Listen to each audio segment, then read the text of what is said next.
বিরোধী দলমত দমনে মামলার জালকে বিগত আওয়ামী লীগ সরকার হাতিয়ার হিসেবে বেছে নেয়। লাখ লাখ নেতাকর্মীকে বন্দী করা হয় এই জালে। নামে বেনামে দেয়া হয় গায়েবী মামলা। বিএনপির দাবি 2007 সাল থেকে গত 5 আগস্টের আগ পর্যন্ত দলটি প্রায় 60 লাখ নেতাকর্মীর বিরুদ্ধে 1.5 লাখ মামলা করে বিগত সরকার। বাংলাদেশ জামায়াতে ইসলামী ও হেফাজতে ইসলামী নেতাদেরও আসামি করা হয় অনেক মামলায়। এর মধ্যে অনেক শীর্ষ নেতাও গত 7 জানুয়ারি নির্বাচনের আগে দণ্ডপ্রাপ্ত হন।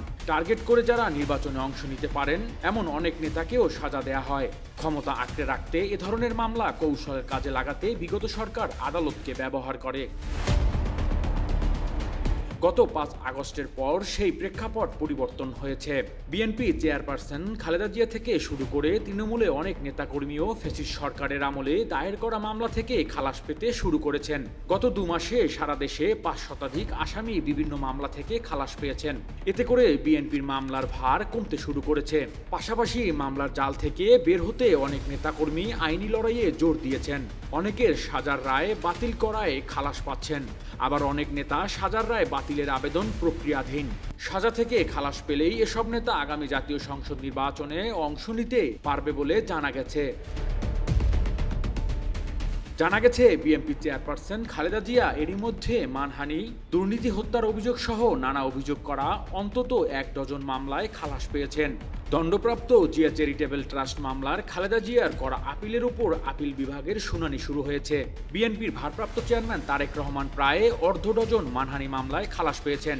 গত 20 অক্টোবর 5 বছর আগে লন্ডনে আলোচনা সভায় আওয়ামী লীগের সমাবেশ করার মানহানির অভিযোগে ঢাকার আদালতে দায়ের করা মামলা থেকে খালাস পান Tarique Rahman.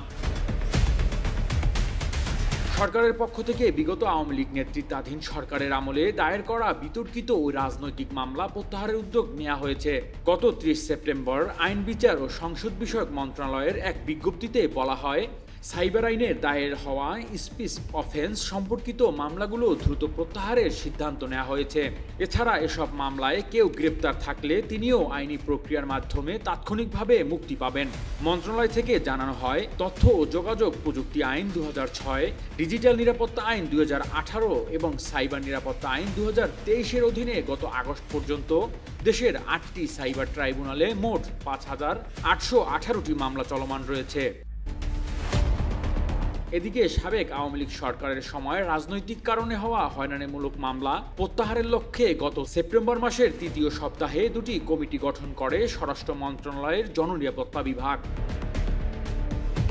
Desk report, metro TV.